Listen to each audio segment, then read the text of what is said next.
me, Sanjay, the big question: are you born with the gift of the gab? Are you a silver-tongued orator all your life, or was it something you discovered? Was it something someone discovered in you? Can you tell us about that? Ina, I used to shiver in my shoes to answer the attendance in class. To say present sir or present ma'am used to be as a huge accomplishment, almost like launching a PSLV rocket when I was in school. I was, the butterflies in my stomach used to do a combination of Kathakali and ballet whenever I had to take the stage. But then I discovered that public speaking gene, whatever you call it, in myself by failure. There used to be, a principal in our school in Don Bosco, Egmore, who used to use the school assembly twice a week on Mondays and Thursdays. Father Joseph Fernandez, I have fond memories of him.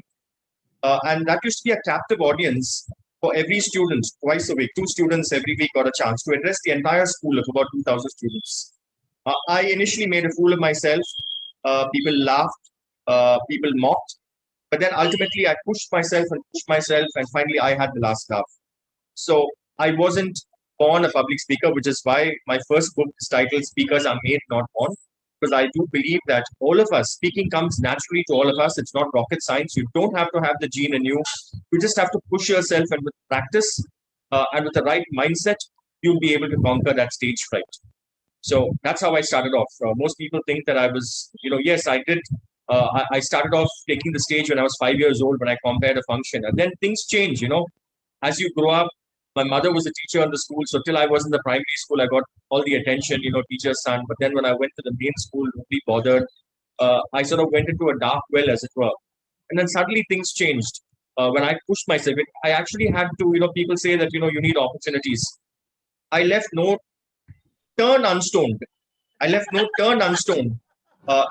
no matter what, even when I got into debating in college, both in Loyola College and in Madras Law College, we used to go to places, official areas, even Patabi Ram, where the first prize in oratorical competitions and debates used to be a plastic mug, toothbrush, a plastic tray. For us, that plastic mug still occupies its pride of place in my drawing room.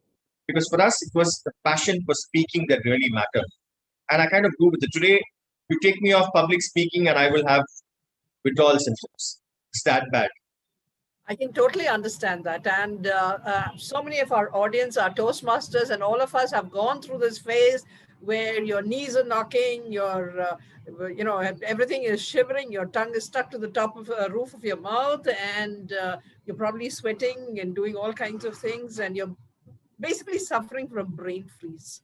So all of us understand what that is.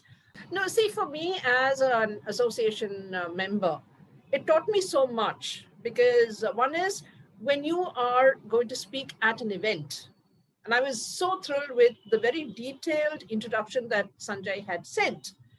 But what happens is when an organization presents that at the event, there are 2 alternatives. Either they read it out dryly without any sense of what it's supposed to be.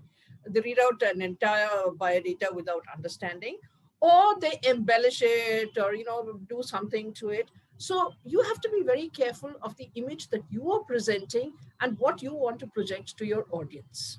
So that, I think, is an awesome learning for all of us.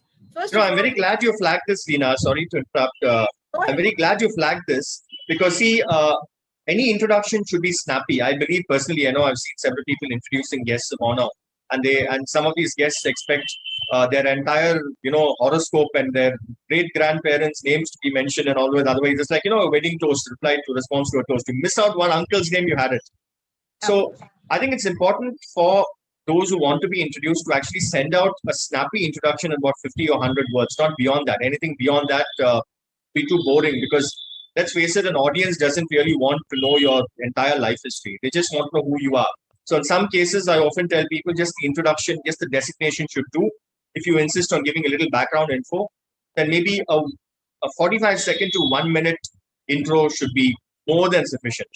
But that really is not the norm, and I do hope Professional Speakers Association will really make that a practice, and others can emulate you, and others can learn from you with functions functions don't have to be boring. Like for instance, you go to the political rallies. By the time they address all the speakers on the days, that itself will be 3 minutes. And then you say, oh my God. And then people will speak for, they don't stick to that time. They're given, let's say you're given 10 minutes to speak. And you speak for 1 hour. And at the end of it, you end with the cliche, with these few words, I end my speech. How often have we been tortured? That's why I didn't want it to be a monologue. That's why I suggested to make it more engaging and dynamic, to have an interview instead. Absolutely. So the tip that I use in Toastmasters is when I have this brain freeze when I have so many people on the dais. I happily say distinguished members of the dais, so that everyone on the dais is immediately distinguished and carried on. So Yes. We don't waste time. So now, Sanjay, the next question is: you have come here for this event, all right? You are going to give a speech, or you're having any of this. Now, whatever you are saying today, is that the copyright or property of PSAI? Is it yours? How do we do? If I want to put it tomorrow on YouTube or Facebook or whatever, what are the rights we have? What are your rights? Wait, Sanjay, you're on mute. Yeah. Okay, no problem. Because I think they sense that I'm going to ask for royalty. So remember, I sent you a message saying, what is the royalty PSA? I know. No, but in a lighter vein, Neena, I'm glad you hit the nail on the head there. There's something called a performer's right. Under the Copyright Act, under Section 38 of the Copyright Act of 1957, there's a performer's right, which means I am the creator. Yeah. So what I speak belongs to me, unless I am paid for it, unless there is either consideration, that is, the association pays me for it, or there's a contract to the contrary, there's an agreement to the contrary. So in this case, since it's pro bono, I own the copyright, so which means I can put it up on YouTube, I can put it up on Facebook, I can put it up on all my social media platforms. As a matter of courtesy, I could give, a little line saying, hosted by PSAI or whatever, but essentially the content is mine. However, there is a difference here, a very subtle difference between a contract for service and a contract of service. A contract of service, let's say when I was in NDT. Now, while signing that employment contract, one of the clauses would be, a waiver of all proprietary interest, which means whatever I do, whatever creativity of mine goes on the channel belongs to the channel. So in other words, Moneybags own the copyright. Whoever employs you for a consideration, they own that copyright, and I, through a contract, waive that copyright. Right? That is a contract of service. A contract for service. Now, for instance, you commission me to speak at your event, but there is no consideration there. Then I own the copyright and I'm free to do whatever I want. However, suppose you ask me, very few people ask actually, that's very nice of you to ask, can we put it up? I said, yeah, of course. I was just joking about the royalty. I do want to promote the idea of professional speaking, and I do want to support you in whatever way I can, your association, your members. So there, I own the copyright, but you are free to, unless I object. If I object, for instance, now let's say I decide to get vindictive. You don't ask me, you put up my speech on your YouTube channel and share it on Facebook, blah, blah. And I find that from your YouTube thing, you have X number of members and followers, and you are monetizing it. You are commercially, the term they use is commercial exploitation, that you are commercially exploiting my content. Then it is open to me to file a case against you, either a civil case or a criminal case. If it's a civil case, it would be under Section 55 for infringement of my copyright. If I decide to get nastier, I could file a criminal complaint against you under Section 63. The punishment on conviction ranges from 6 months to 3 years, fine of 50,000 to 2 lakh. For subsequent offences, it's more. So it can get really nasty there. But by and large, in India, when it comes to speaking, I'm glad that only now people are recognizing speaking as an intellectual event. Most people take speakers for granted. Call them, oh, you're giving them an audience. I'm giving you a platform. As my good friend Anil Srinivasan once said, I'm not a train, I don't need a platform. Right? So I don't need a platform. So most of us don't need platforms. It's you prepare a speech, you research, prepare it, you come and deliver it, show up on time. There's a lot of effort that goes into it. Speakers must be paid, and I want to pitch this to your association. I'm not suggesting any sort of unionization here, but if you can get as many members to join, expand your base, and issue a kind of a fiat to all of them that you shall not speak pro bono anywhere. Make exceptions for schools and colleges if it's an educational purpose, or for a Rotary Club. Mr. Madhu, I know, is here. They do good work, charitable work. For these charitable organizations, by all means, make an exception. But if it's a corporate house, some corporate houses will tell you we have no budget, but they will have sponsors. They will fly down some celebrities from across the country, put them up in star hotels. The event itself will be in a star hotel. They will con you into believing that, we have no budgets and all that. If you don't have a budget, that's fine. Don't call speakers. Don't call professional speakers. You speak yourself. You have in-house, you have people in your organization, let them speak. Obviously, you don't have that kind of talent, so you have to outsource that. When you outsource talent, it comes at a price. And anything, even if you don't want to charge, let me tell you something, anything that comes free is never appreciated. Absolutely. So please charge. Let speaking not be for a lark. Let it be for a lakh, if possible. And Awesome. Convert your podium into an ATM. The podium can be an ATM. Okay. And you need it. It's just a matter of time. If you put your foot down and say, yes, I will speak, I will, and people know that, over the years, what kind of a speaker you are, whether you'll add value to it, whether you have that gravitas to command a certain price. Yes. As lawyers, we charge. Today speaking was my profession as a television journalist. It involves speaking before a live audience in front of a camera. Now for a live audience in front of the judge. Now largely through video conferencing. So speaking has always given me my bread and butter, has put food on the table. But outside yes, Lena, sorry. Should we ask for a contract if you are speaking at any event? Ideally, yes. Although it's not the done thing. In the West, they ask for a contract for everything. Now, the problem with contracts is that people say, okay, what do you mean? Why are you getting so legal? Why not? Let's be professional. You say we are a professional speakers association. We'd like it to be professional. Let's sign a contract. A simple one-page contract will do. Where you lay down the do's and don'ts and you say, well, you can upload whatever. You're entitled to royalty. See, remember, even if you don't have ads, YouTube after about 2,500, you have 2,500 followers on YouTube. And let's say, they'll see the number of clicks that you get. They will pay you money. So even if it's not a sponsored event, even if you put up content on YouTube, that could lead to commercial exploitation. Whose content? Your content. Right. So you need to be paid for that. So I think you must put your foot down, sign a contract. And the problem with signing a contract is that most people, the organizer is like the dominant party. This militates against the Contract Act, which, under Section 16, undue influence.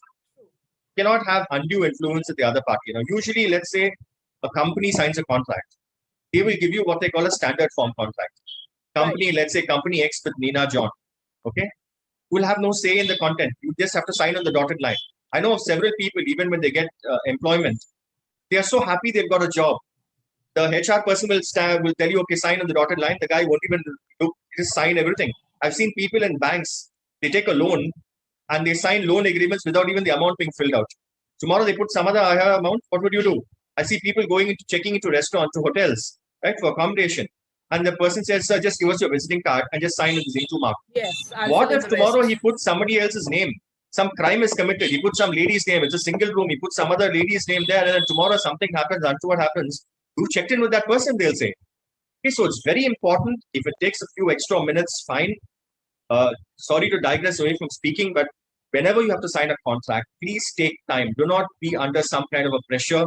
Sign quickly because that person needs it. And please let me take my time. If it's an employment contract, may I please take it home and bring it back tomorrow? The heavens will not fall if you're going to give a contract the next day. Signed contract. You are under no obligation to do express tactile signing. Take your time, read through all the clauses, ask for clarification. If required, ask for an amendment of the contract. No, when I signed my contract with NDTV, there were 3 drafts. I did not take it as they gave it to me. I wanted several changes. Okay, so be demanding enough. I mean, you have a legal right to sign only what you agree to. You don't let someone shove it down your throat. Awesome. So basically, as a takeaway, what you're saying is, as professional speakers, we need to have a good idea about our own price, our own value. Yes. We need to project that to the marketplace. We need to have legal safeguards about what we are doing. And we need to honor the contract ourselves and make sure the other party also honors the contract. Yes, you look at the scenarios. For instance, a wedding toast. Okay, if it's somebody within the family, obviously not going to charge promo. But let's say you get a professional speaker to deliver a wedding toast. get a professional speaker to MC a function. Today, MCing a function is not just reading links. So and so will deliver proposed voter tax. So and so will deliver the keynote address. Okay, so there are people who will just read from a paper. That's not speaking. I often consider the paper to be a public speaker's worst enemy. We don't want news readers here.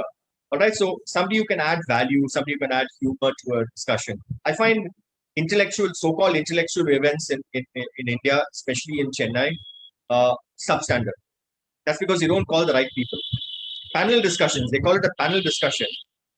10 speakers will be in the panel. All of them will go and speak. Each one will speak for half an hour. Then the moderator will say, he's supposed to be a moderator, mind you. Okay? Moderator is supposed to moderate the discussion. He's supposed to ensure that nobody goes off at a tangent. He's supposed to steer the discussion, bring it back, not interrupt, not like the 9 p.m. news that you see today. Okay, but more often than not, a moderator just sits there like just piece of the furniture. All of them will go and speak. Next is like a roll call. And finally, we'll sum up something. Whatever they say, he'll copy the last line and say it. That's the standard today. That is a standard. If you're going to get professional speakers, I think you should pay for it. You should pay for it. You should insist on it.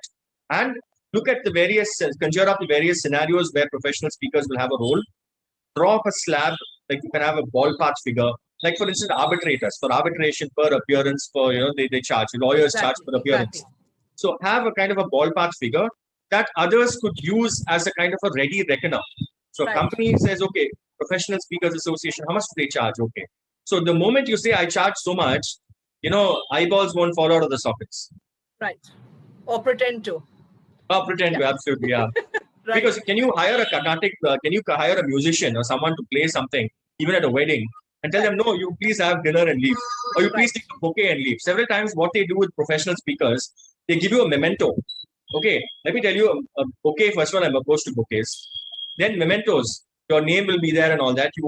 How many mementos will you keep? I had a problem disposing them off. Right. Even the newspaper wala doesn't take mementos. Yes. He takes really old papers. What do you do with that? Disposing them is a big problem. Especially since it has your name on it, it's even more embarrassing. You can't throw it in the dustbin, right? So, and taking it out of actually ferreting out your personal branding on that is a huge task. Often you'll cut your fingers doing that. And then you throw the wooden piece or whatever outside. It's such a waste of money. I would tell people, instead of that, give a basket of fruits.